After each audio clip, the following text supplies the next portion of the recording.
Hi there, I'm Alex from the Southern Ukulele Store, and this week we're going to look at something that's kind of up for debate. Everyone has a different view on this kind of thing. Some people like to romanticise the situation, like myself, and then some people like to look at musical instruments as work tools, and any kind of ornate or forward-thinking or innovation tends to be kind of ego-driven rather than an artistic thing. So we're going to look at today 3 ukuleles that are in their own right works of art. They look to push the boat out, they look to do something different, and yeah, I mean, I like to romanticize the situation because I love the idea that, you know, well over 100 years after the instrument has found its place, people are out there looking to push the boat. And if people hadn't done that, but the ukulele has still existed, then we'd all be playing sopranos, wouldn't we? And you know, that's not necessarily the case in 2021 as I film this. So we're going to look at 3 very different designs and look at kind of what makes them special and what makes them kind of artistic triumphs. And I think I've used all of the adjectives that I can come up with at 7:45 in the morning. So I'm going to talk to you about the 3 ukuleles now. Welcome to another episode of Off the Peg.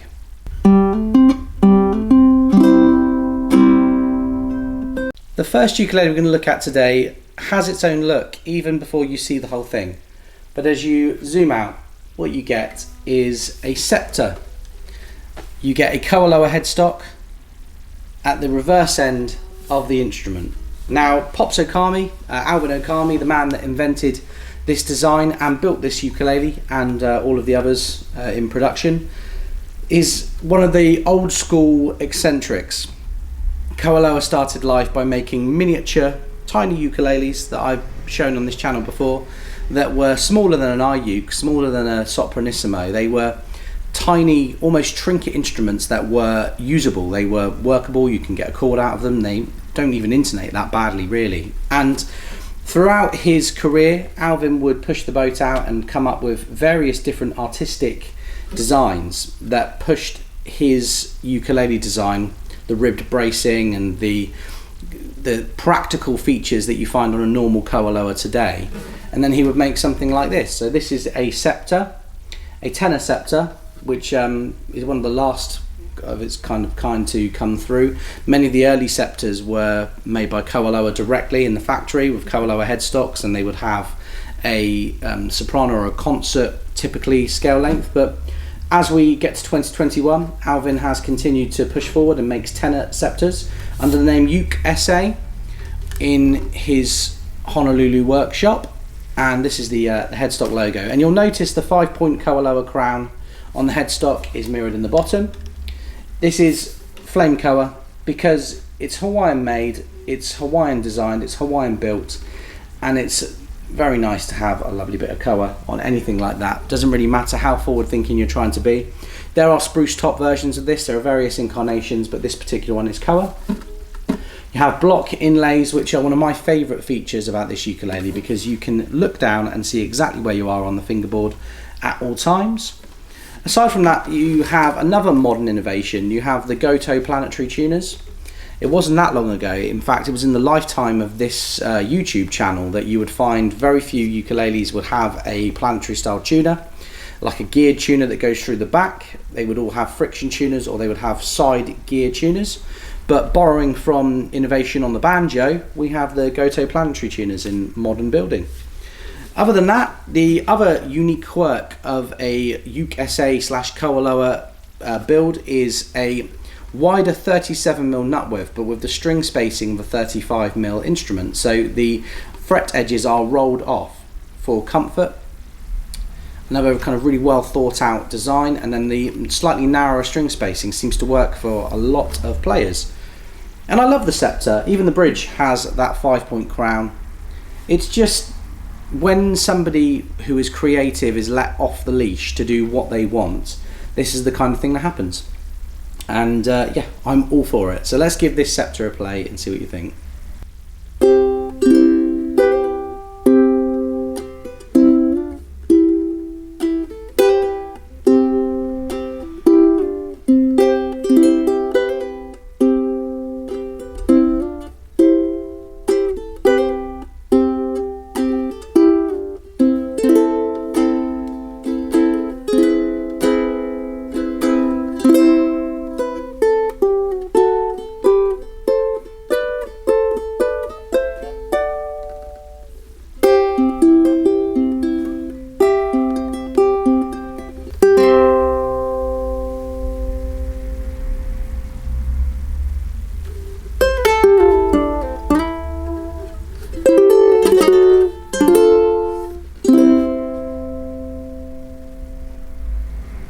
Okay, next up today we're looking at something that really is trying to build for the future.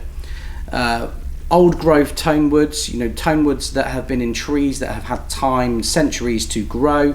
They are depleting, and there will come a point in the next 60 years where these woods are just not available anymore to build musical instruments. And Blackbird, the owner of Blackbird, Joe, his mission is to build a sustainable instrument, a carbon neutral instrument that has the properties of an old growth tone wood, using natural materials in a man-made way where they are built to shine. So EKoA, which is the name of the material, is a really tight-knit sort of fibers and resin plant materials. Some fantastic information about it on Blackbird's website, and I don't feel like I ever do it justice when I try and explain it in a video. This EKoA material, it sounds warm and it can sound bright and it's expressive, and I've even found actually early examples of Blackbirds to age quite nicely, which it may be just a massive placebo to me seeing an older instrument, but these instruments definitely have their own life and their own way of maturing, and they're fantastic. The neck is hollow, so you have a point here at the top of the neck where the air and the sound escapes, hollow all the way down the neck. The neck is molded to the body, so you don't have a traditional heel block. You have a much smoother, much more refined joining point for the neck and the body. You have a Richlite fingerboard and bridge. Richlite is used for everything from outdoor decking to £5,000 musical instruments nowadays, and it's a very good substitute for ebony. It's very easy to look at it and think it's just a really nice piece of ebony. You have a radiused fingerboard on this model, which is further innovation because more and more ukulele players are looking for a radius. What is a radius? Well, a fingerboard is normally flat, so you normally have this flat point on a fingerboard, and what the radius does is it puts a slight bump in the road in the middle of the neck, and that will allow a player looking to play a bar chord a bit less pressure on the middle point of their finger to play the bar chord. And you're probably thinking, wow, I need a radius fingerboard in my life. Well, my advice is to try one before you buy one. It's much harder to understand how a radius fingerboard will feel if you are buying blind. It's one of the few times where I'd say you really do need to try it for yourself and see if it's compatible. But this model, nonetheless, has a radius fingerboard. Not all Blackbirds do, so check the listings. This one also has a MySci, one of the most fantastic innovations in recent years. This is a pickup that runs on a capacitor. So you plug something into the bottom, you plug a charger to jack cable into the bottom, charge it for about 2 or 3 minutes, and what you get is about 8 or 9 hours of active charge without the preamp needing a 9-volt battery or something heavy inside the instrument. You have planetary tuners once again because that just makes sense on this instrument, and yeah, you have a side sound port on this particular one as well.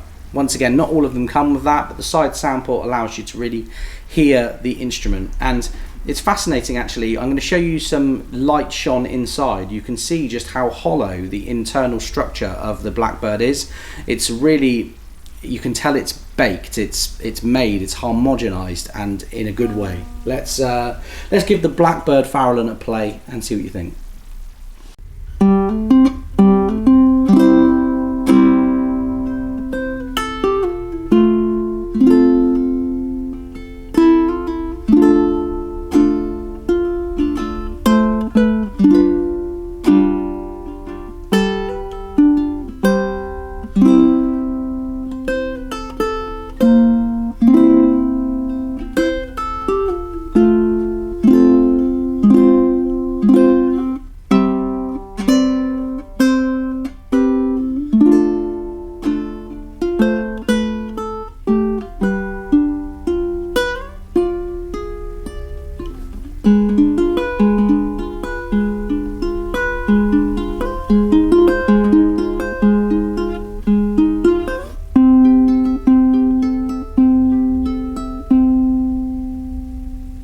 Okay, last up today we're going to look at one of the more well-known innovators in the ukulele world. We're going to look at Kanile'a, and we're going to look at the 2021 Platinum. The Platinum series started in 2017, and it was based on the idea of what would happen if we let Joe Souza, master luthier at Kanile'a, loose in his workshop. What could he make? What could he bring to the table that will improve on original designs? And that grew as the years went on. Kanile'a invented, to my knowledge, the first high-end factory ukulele with a torrefied spruce top, where the spruce was aged in a kind of kiln. And then from there they went on to build their first ever pineapple ukulele, which I think is the benchmark for a good pineapple ukulele. And then from there they went on to put the D-shaped sound hole in the side, which they didn't invent, but they really made a feature on a high-end ukulele. And from there you have this, the 2021 Platinum. So it's master grade KoA. Obviously they all look absolutely stunning. And what else do we have about it? Well, let's unpack it step by step. Okay, so first of all, you have this trio of sound holes on the front and then matching trio of sound holes on the side. And you don't suffer at all for a lack of tone. This instrument is full-bodied. Everything about it sounds absolutely luscious and gorgeous, and it still manages to look pretty stylish. And the trim of each of these sound holes is inlaid in maple, so it's just stunning as well. You have flame maple binding on the front and back all the way around. And you will have already noticed you have a maple beveled edge, or sorry, I should say a maple scoop cutaway for you to reach the higher frets on this instrument. And then what they've done is, in recent years, Kanile'a have built into a lot of their high-end models a beveled edge, like a soft edge for you to lean over and play. They've taken that one step further in 2021, so what you have now is actually a relief built into the side of the instrument. They had to completely redesign their bracing and built a slight slope down like you would get on a solid body electric guitar. And what that does is it just draws you into the right point when you play it. As a lefty, I'm absolutely gutted that I've not had the full benefit of this, but when I hold it and play it like this and I see other people hold it, there's something about this instrument that just feels absolutely right. You know, they've really thought about that. Finally, as well as many cosmetic features that we can look at, and I've shown you in depth in another video about the Platinum, you have a slimline slotted headstock with the stealth tuners, a tiny tuner with a kind of micro gear inside, really lightweight. And this whole instrument looks like it would weigh more than a normal ukulele, but it doesn't. It's incredibly lightweight. I don't have the exact weight here, but rest assured I own 8 ukuleles and this is lighter than all of those. The final feature about it is that they have future-proofed the instrument. They realise that many of the people buying a Platinum will eventually want to perform with it. So what they've done is they've made a hatch in the back that's invisible from most angles, but when I shine it in the light, you can see a hatch there that you can pull out so you can install a MySci or a high-end pickup. And yeah, it's just stunning, isn't it? This is the Platinum 2021, so I'm going to give it a play and see what you think.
There you have it, folks. We've looked at 3 truly innovative instruments, works of art, the future of the ukulele in our hands. But what did you think? What's your favourite?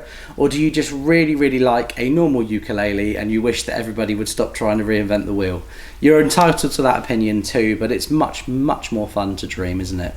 If you have any questions, you can call us on 01202 430 820, or you can email me or the team in store at alex@ukulele.co.uk. I will be back next week, but I'm a little bit out of suggestions at the moment. If there's a ukulele that we've not featured recently that you would like to see featured, please let me know in the comments section. And I'd be absolutely honoured if you'd like the video, subscribe to the channel, and check out my own channel, Ukes with Alex. I'll leave a link in the side here at the end of the video. For now though, I'm Alex, have a great week, and I'll see you soon.